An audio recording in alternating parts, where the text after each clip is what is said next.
7, 2015. We are in the book of Ecclesiastes, chapter 10. Let's begin then. There's 3 sections. The first one's titled, Wise and Foolish Rulers.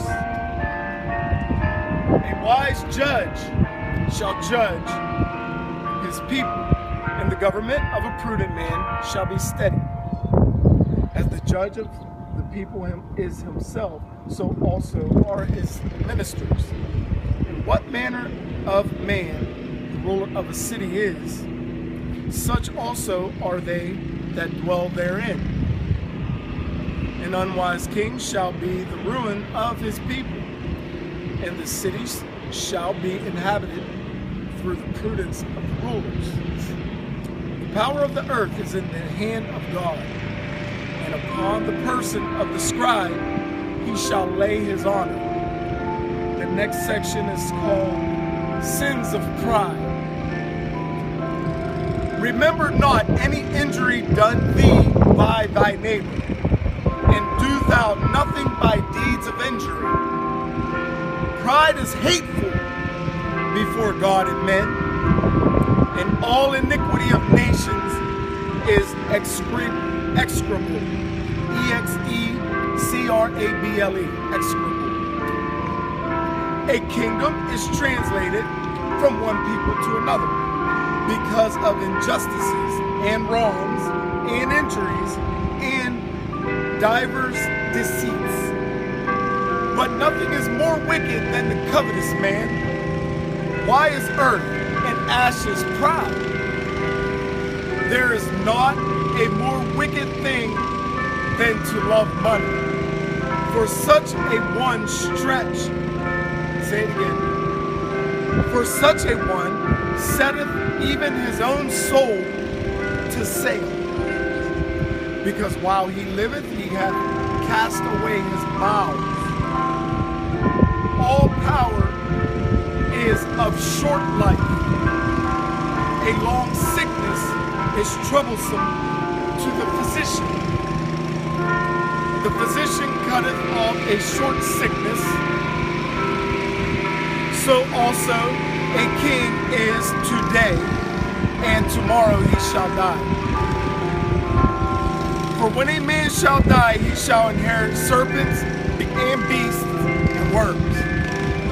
The beginning of the pride of a man is to fall off from God, because his heart is departed from him that made him. For pride is beginning of all sin. He that holdeth it shall be filled with maledictions, and it shall ruin him in the end.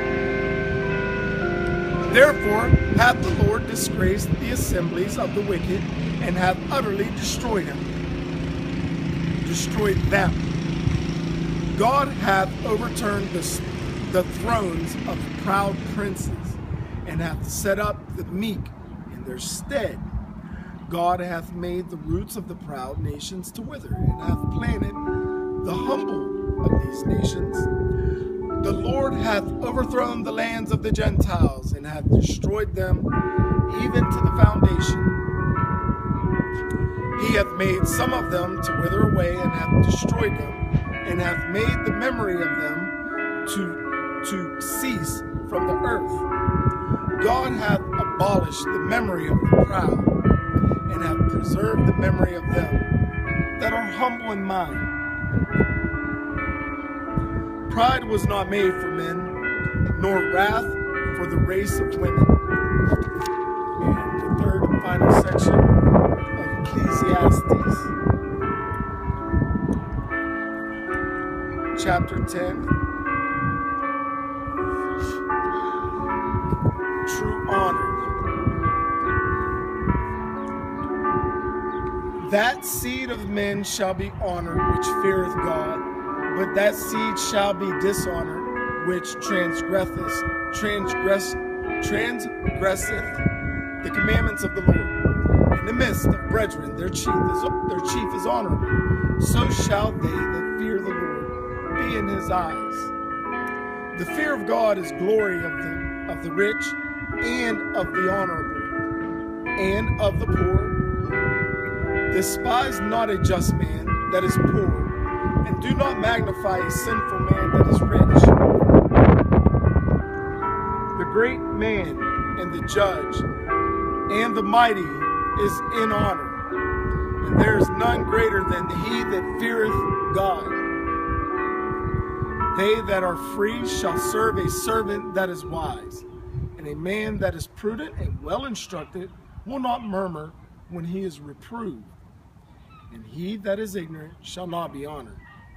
Extol not thyself in doing thy work, and linger not in the time of distress.